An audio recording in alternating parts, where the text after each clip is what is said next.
Algo extraño está sucediendo ahora mismo en Jerusalén. No es un rumor, es real y se está desarrollando ante nuestros ojos. Algo está cambiando, no solo en la política ni en la sociedad, sino también en el ámbito espiritual. Jerusalén siempre ha sido diferente. No es solo una ciudad antigua ni un terreno, es un reloj profético, un lugar donde convergen el tiempo, la fe y el destino. Durante más de 3000 años, Jerusalén ha sido el centro del plan de Dios, observada por reyes, profetas y ángeles. Cada piedra, cada calle susurra el propósito divino. En el año 70 después de Cristo, el segundo templo fue destruido, tal como Jesús lo predijo. En 1948, tras casi 2000 años de exilio, Israel resurgió de las cenizas. En 1967, Jerusalén volvió a manos judías, tras una guerra de 6 días que conmocionó al mundo.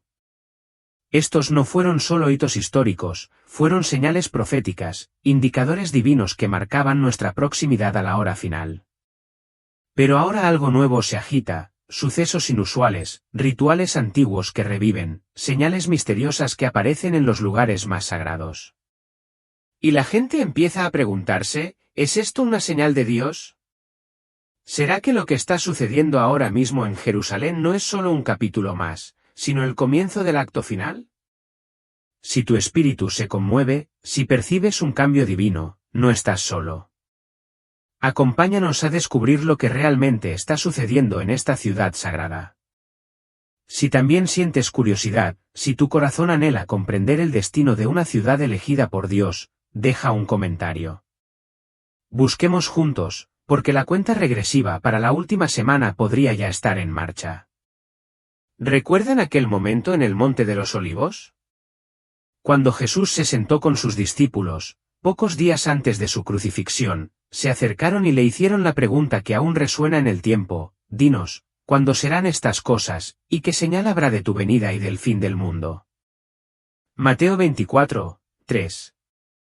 Esa pregunta no era solo para ellos, sino para nosotros. Ahora mismo vivimos en los días que ellos anhelaban comprender. Y Jesús no nos dejó con un enigma vago. Dio señales claras, guerras y rumores de guerras, naciones que se alzan contra naciones, terremotos, pestes, hambrunas. Pero también dijo algo más preciso, algo que se relaciona directamente con nuestro tiempo. En Lucas 9:24, Jesús dijo: caerán a filo de espada y serán llevados cautivos a todas las naciones. Jerusalén será pisoteada por los gentiles hasta que se cumplan los tiempos de los gentiles.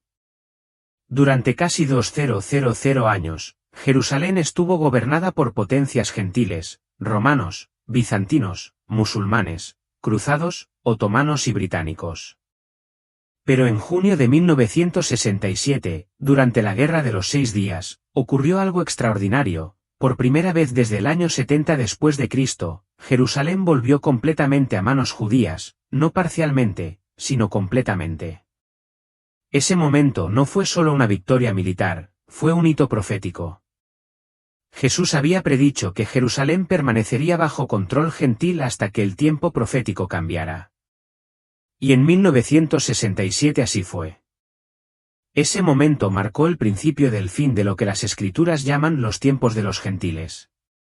Y cuando esa era termine, entraremos en el capítulo final de la historia humana tal como la conocemos. Pero el panorama se vuelve aún más intenso.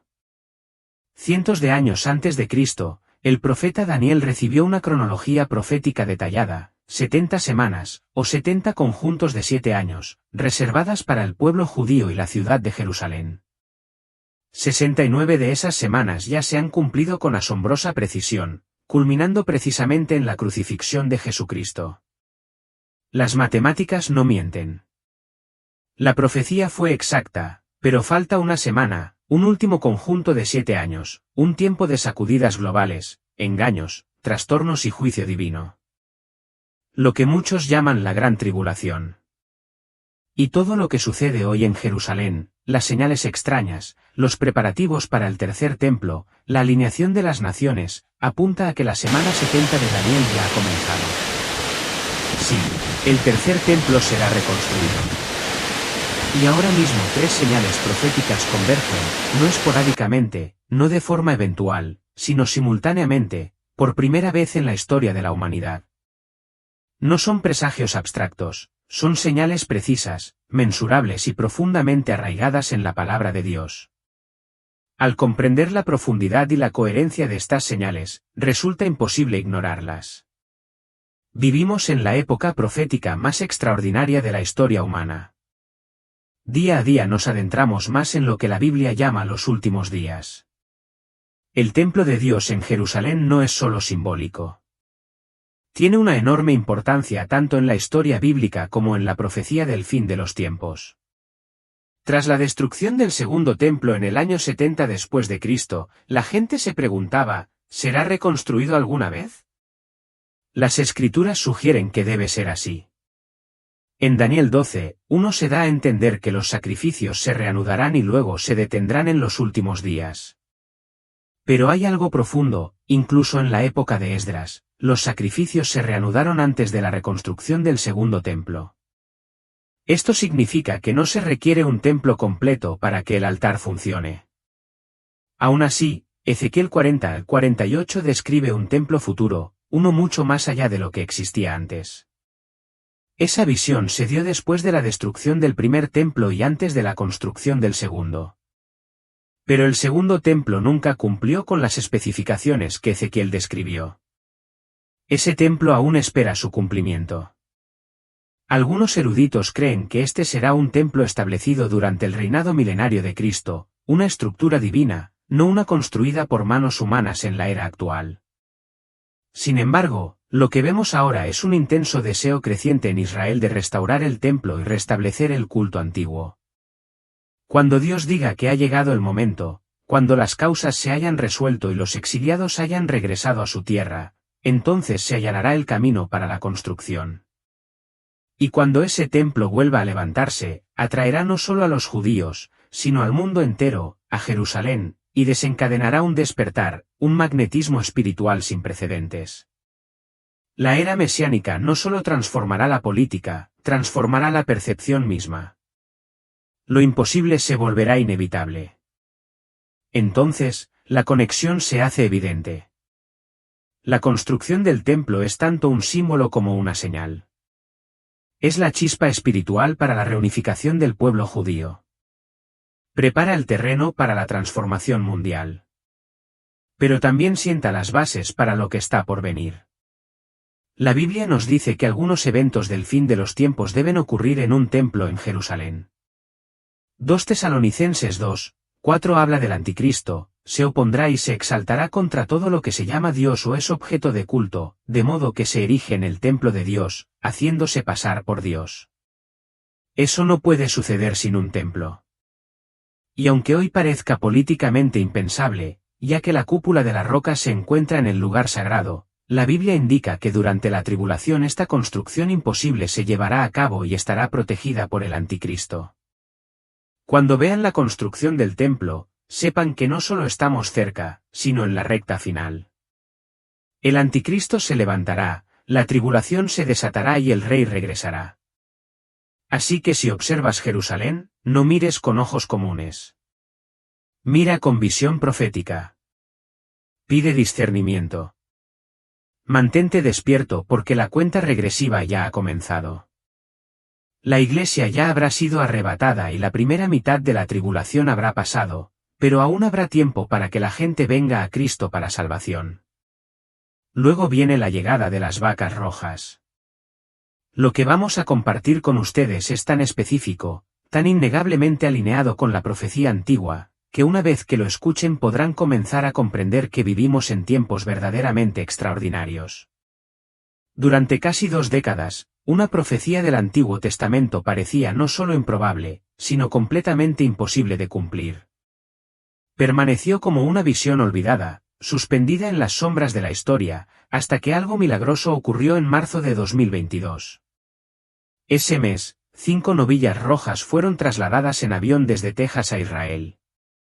Pero estos no eran animales comunes. Eran impecables según los estándares bíblicos, rojos de la cabeza a la cola, sin mancha ni defecto alguno, y jamás habían llevado yugo. Cumplían todos los requisitos descritos en Números 19, un capítulo que describe uno de los rituales de purificación más sagrados y misteriosos de toda la ley judía, la purificación mediante las cenizas de una vaca roja. ¿Por qué es esto tan significativo? Porque sin esas cenizas ningún sacerdote, levita ni adorador puede entrar en la santa presencia de Dios. Según Números 19, 2-10, el ritual es innegociable. Y durante los últimos 2000 años, a pesar de siglos de búsqueda, ni una sola novilla había cumplido con todos los requisitos. Algunas comenzaron rojas, solo para que luego les crecieran pelos blancos o negros. Otras tenían una pequeña cicatriz, una mancha o habían llevado un yugo, todo lo cual las descalificaba al instante. La ley rabínica es extremadamente estricta, incluso 2 pelos que no sean rojos invalidan al animal. Así de excepcional y sagrada es esta novilla. Debido a esto, muchos comenzaron a pensar que la profecía sobre la vaca roja y el tercer templo era puramente simbólica, quizás metafórica. Después de todo, ¿cómo podría cumplirse un estándar tan preciso y antiguo en el mundo moderno actual? Y aún así ocurrió. Byron Stinson, un ganadero cristiano de Texas, se embarcó en una misión que pocos creían que tendría éxito. Impulsado por su creencia en la profecía bíblica y la profunda convicción de que estaba participando en la preparación del regreso del Mesías, crió selectivamente un grupo de novillas rojas. Estas novillas fueron trasladadas a Israel y examinadas con el máximo escrutinio por rabinos judíos. Sus inspecciones fueron detalladas e intensas, pero sorprendentemente 5 novillas pasaron la prueba. En septiembre de 2022 volaron en un charter especial a Israel y fueron recibidas en una ceremonia a la que asistieron más de 300 personas. Se tocó un shofar al pisar la Tierra Santa, símbolo del despertar espiritual y la preparación divina. Hoy en día, estas novillas se mantienen bajo estrictas medidas de seguridad en una granja cerca de Efar. Se las vigila de cerca, se las examina con frecuencia y se las cuida con reverencia. Si a una de ellas le sale una imperfección o un solo pelo que la descalifique, ya no será elegible. El proceso es delicado, pero tiene un gran peso profético. Lo que hace esto aún más asombroso es la colaboración interreligiosa que lo sustenta, un cristiano que contribuye al cumplimiento de una profecía profundamente judía. Judíos y cristianos interpretan este momento desde perspectivas teológicas diferentes, pero ambos lo ven como parte del cronograma divino de Dios. El propio Stinson cree que su obra prepara el camino para el regreso del Mesías. Desde una perspectiva cristiana, se alinea con la venida de Jesucristo. Desde una perspectiva judía, allana el camino para la construcción del tercer templo. Y aquí está la realidad más impactante: todos los demás componentes necesarios para el culto en el templo ya están preparados. Hay sacerdotes capacitados de la tribu de Leví. Los instrumentos del templo ya están elaborados. Los planos del tercer templo están completos.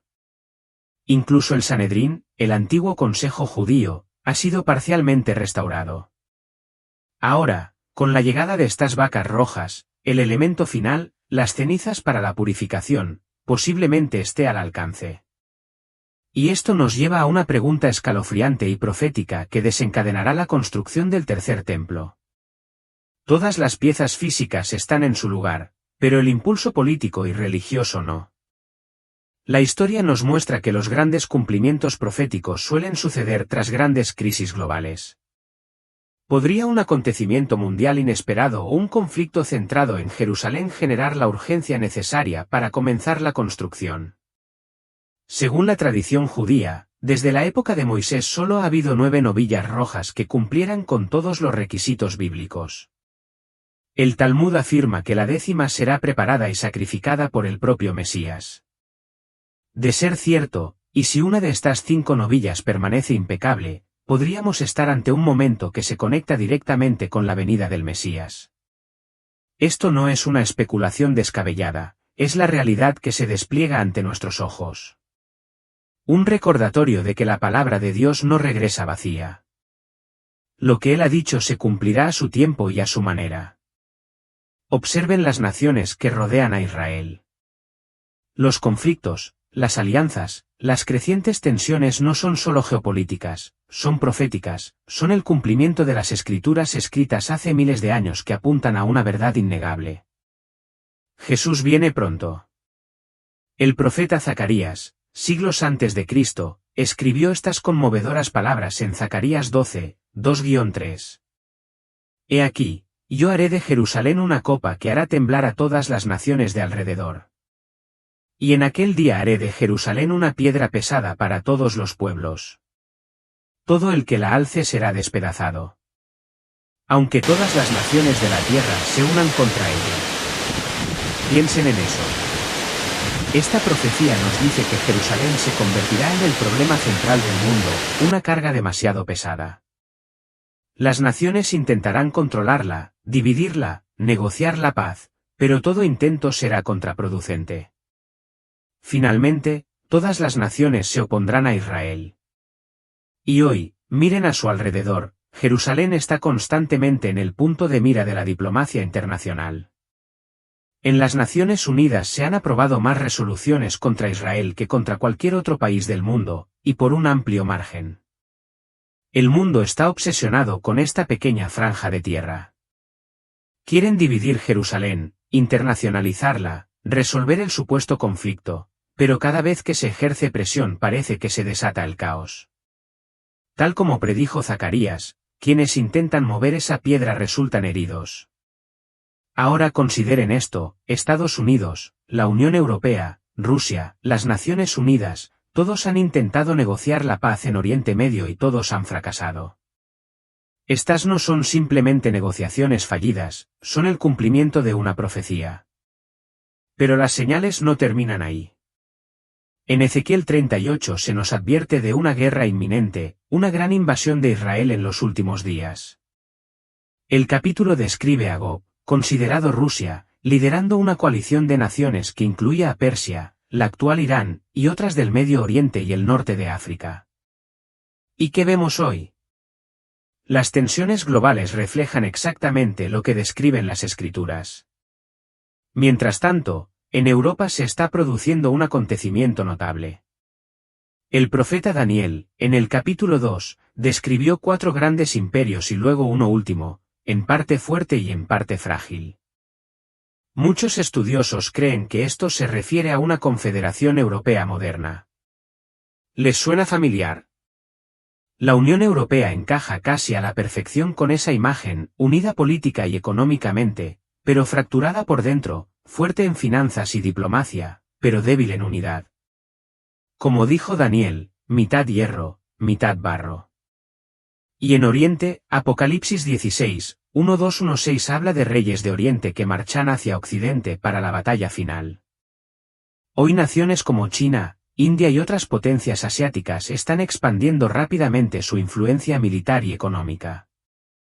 La iniciativa de la Franja y la Ruta de China está construyendo infraestructura en todo Oriente Medio. Los reyes de Oriente están en ascenso, tal como lo predijeron las Escrituras.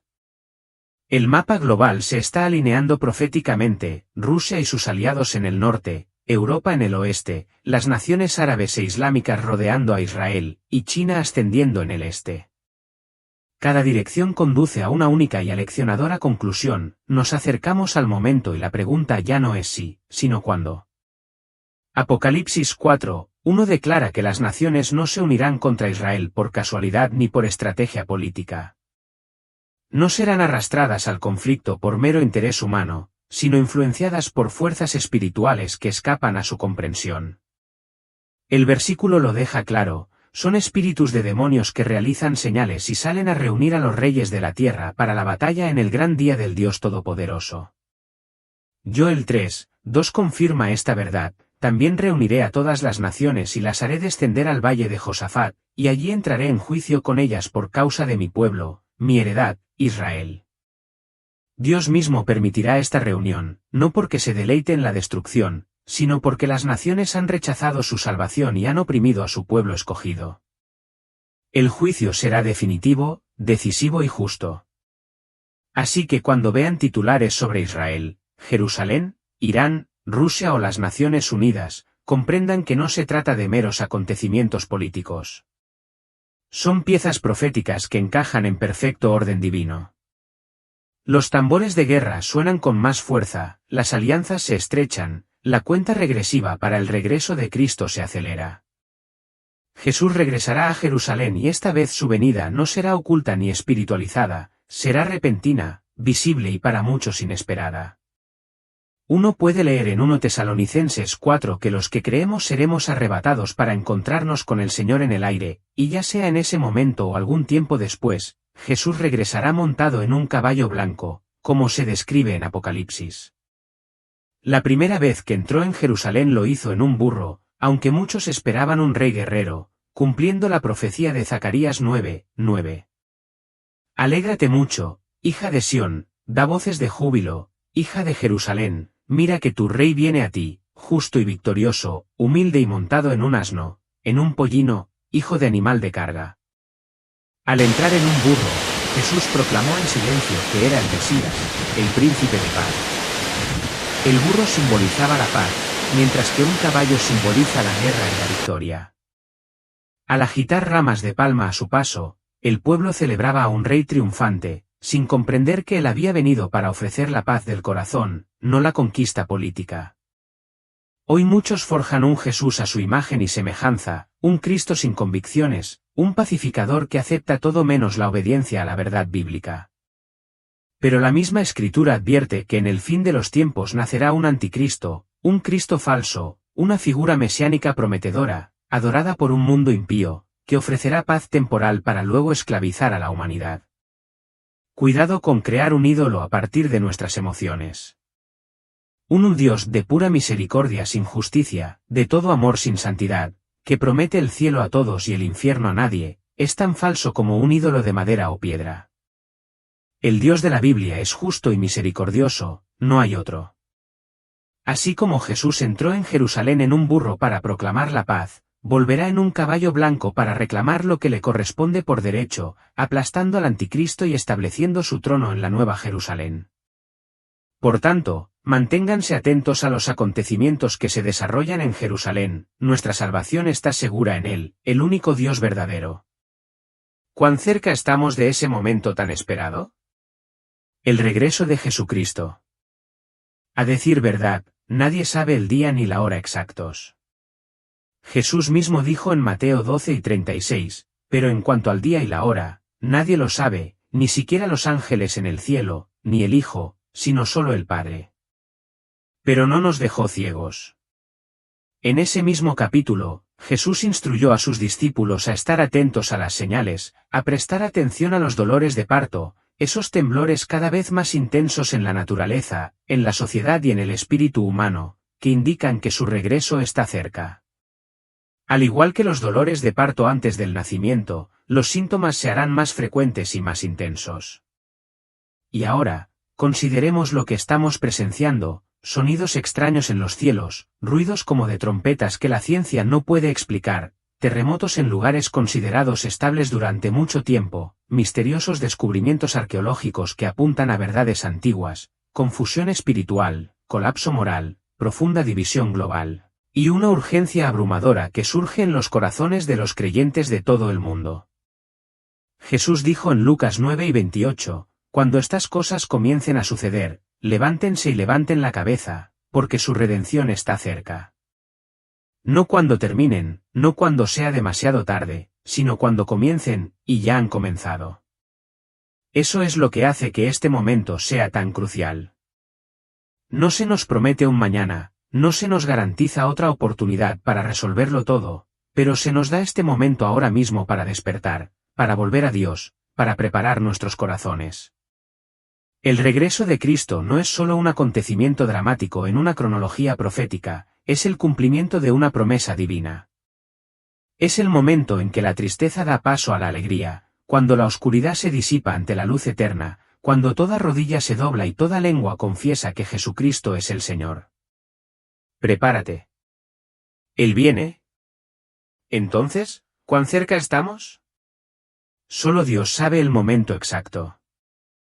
Pero cuando abres los ojos a las señales, cuando escuchas atentamente lo que la tierra y el cielo proclaman, se vuelve innegable, estamos más cerca que nunca. Y quizás, solo quizás, incluso más cerca de lo que creemos. Siempre que el Señor se prepara para actuar, envía un mensajero delante de él. Ese mensajero siempre es un profeta. En el meridiano de los tiempos envió a Juan el Bautista, y Jesús mismo testificó que entre los nacidos de mujer ninguno era mayor que él. Hoy vivimos en una nueva era de preparación, y una vez más el Señor ha enviado a su mensajero para preparar el camino. A ese mensajero le dio llaves para organizar su iglesia, establecer su reino, restaurar el santo sacerdocio y reavivar el poder del verdadero apostolado, tal como existía en la iglesia primitiva. El apóstol Pablo escribió que el Señor ha revelado el misterio de su voluntad para que, en la dispensación del cumplimiento de los tiempos, y nos encontramos en esa misma dispensación, reuniera todas las cosas en Cristo, tanto en el cielo como en la tierra. ¿No es ese un pensamiento profundo? Que el misterio de la voluntad de Dios, oculto por siglos, ahora ha sido revelado a sus profetas modernos, que vivimos en verdades que ninguna otra iglesia en esta tierra siquiera percibe. Somos el único pueblo en la tierra con un plan divino para unir el reino de los cielos con el reino de Dios aquí en la tierra, preparándonos para las escenas finales, cuando todos los reinos, tanto de este mundo como del venidero, serán puestos bajo los pies del Salvador, nuestro gran Rey. Estos no son asuntos menores, son monumentales, eternos. Y sin embargo, aún hay más por venir. Hay profecías, muchas, que predicen su segunda venida. Y entonces vemos las señales. Se ha declarado una emergencia nacional en Israel. Incendios forestales, impulsados por vientos fuertes y temperaturas abrasadoras, han estallado cerca de Jerusalén. Uno de los incendios más grandes en la historia de Israel. Estos incendios se extendieron arrasando la ciudad santa, reduciendo las laderas a cenizas y obligando a miles de personas a huir de sus hogares por temor. ¿Y si esta catástrofe fuera más que un desastre natural? ¿Y si fuera una señal profética? Mientras las llamas consumen la tierra considerada sagrada durante mucho tiempo, muchos comienzan a preguntarse, ¿ha llegado finalmente el tiempo señalado para Jerusalén? ¿Podría ser este el comienzo de lo que predijo la Biblia? ¿Podría ser esto una señal del pronto regreso de Jesucristo? Un incendio masivo cubrió las colinas al oeste de Jerusalén, comenzando en el bosque de Chal, cerca de Meselotzion. Con altas temperaturas, baja humedad y fuertes vientos, se propagó a una velocidad aterradora. Más de 2,400 hectáreas quedaron calcinadas en cuestión de horas. El aire se llenó de humo. Las carreteras desaparecieron en la bruma. Incluso el horizonte de Jerusalén se oscureció bajo las nubes grises y asfixiantes. El transporte colapsó. La carretera 1, la conexión vital entre Jerusalén y Tel Aviv, quedó cortada en ambas direcciones. Algunos tuvieron que abandonar sus coches y huir a pie mientras el fuego se extendía por las colinas. Las granjas quedaron devastadas. Los viñedos se redujeron a cenizas. Los olivares se perdieron sin posibilidad de recuperación. La fauna huyó despavorida. Las aves surcaron cielos llenos de humo. Los ciervos corrieron por los campos en llamas. La angustia se agravó con el tiempo. Estos incendios estallaron durante el Día Nacional de la Memoria de Israel, pocos días antes del Día de la Independencia. Se cancelaron los eventos públicos, incluida la ceremonia de encendido de antorchas en el monte Herzl. Una nación que debía estar de celebración se encontró, en cambio, de luto. No hace mucho presenciamos otro infierno, incendios forestales arrasaron California. Los Ángeles ardió. Casas destruidas. Miles de desplazados. Vidas perdidas. La gente clamaba con confusión y dolor, sin comprender por qué les había sobrevenido semejante calamidad. Pero nada sucede por casualidad. En el sentido natural, ambos desastres fueron impulsados por el calor extremo, el aire seco y los fuertes vientos. Los expertos en clima apuntan al calentamiento global, la negligencia humana, quizás incluso a incendios provocados. Pero, para quienes tienen una visión espiritual, para quienes observan el mundo a través de la lente de las Escrituras, estas no son coincidencias, son advertencias, señales divinas. En las Escrituras, el fuego nunca es solo fuego, es juicio, es purificación, es presencia. Desde la zarza ardiente que llamó a Moisés hasta el fuego del cielo que vindicó a Elías, desde las lenguas de fuego en Pentecostés hasta los juicios ardientes del Apocalipsis, el fuego habla. El fuego advierte, el fuego prepara. Jerusalén no es una ciudad cualquiera. Es elegida, profetizada, apartada en el tiempo redentor de Dios. Los salmos declaran, el Señor ha elegido a Sión, la ha deseado como morada. Fue allí donde el cielo tocó la tierra en el templo. Allí Jesús fue crucificado, sepultado, resucitado y de allí ascendió. Y según la profecía, es allí donde regresará. Jerusalén carga con el peso de la gloria pasada y la promesa de un reino futuro. Cada temblor en esa ciudad debería hacernos caer de rodillas y preguntar, Señor, ¿nos hablas? El profeta dijo que Jerusalén se convertiría en una copa que hará temblar a las naciones, un lugar de intenso conflicto espiritual y de enfoque divino. Su misión no ha terminado, está en desarrollo. Y mientras el humo se eleva sobre Sión, el cielo podría estar dando la alarma. Es un llamado a la vigilancia, a la oración, a la preparación. Una de las maneras más tiernas en que Dios expresa su amor por su pueblo es llamándose su esposo. A través del profeta le dijo a Judá, tu esposo es tu hacedor. Su nombre es el Señor Todopoderoso, tu Redentor es el Santo de Israel. Sin embargo, Israel fue infiel. Como una esposa adúltera, se volvió hacia otros dioses abandonando el pacto. Así que Dios, afligido y traicionado, declaró por medio de Jeremías, le di a la infiel Israel su carta de divorcio y la despedí a causa de todos sus adulterios. Judá observó, vio lo que le sucedió a su hermana Israel, pero en lugar de temblar de miedo, se atrevió a pecar. Ella también profanó la tierra. Cometió adulterio con ídolos de piedra y madera. Y aunque Dios suplicó, aunque esperó su regreso, ella regresó no con verdad, sino fingiendo. Dios tenía todo el derecho a juzgar, todo el derecho a castigar, todo el derecho a romper el pacto. Como un esposo herido, preguntó, si un hombre se divorcia de su esposa y ella se casa con otra, ¿debería volver con ella? Según la ley mosaica, la respuesta era no, un hombre no podía volver a casarse con la esposa de la que se había divorciado. Y, sin embargo, la misericordia de Dios no está sujeta a la ley. Su amor no se ve limitado por la traición. Aún así advierte, aún así habla, aún así llama a su pueblo al arrepentimiento antes de que el juicio caiga una vez más. Porque así como Jerusalén no es una ciudad común, tampoco vivimos tiempos comunes. Y la pregunta resuena, ¿qué tan cerca estamos? Más cerca que nunca. Y quizás más cerca de lo que pensamos.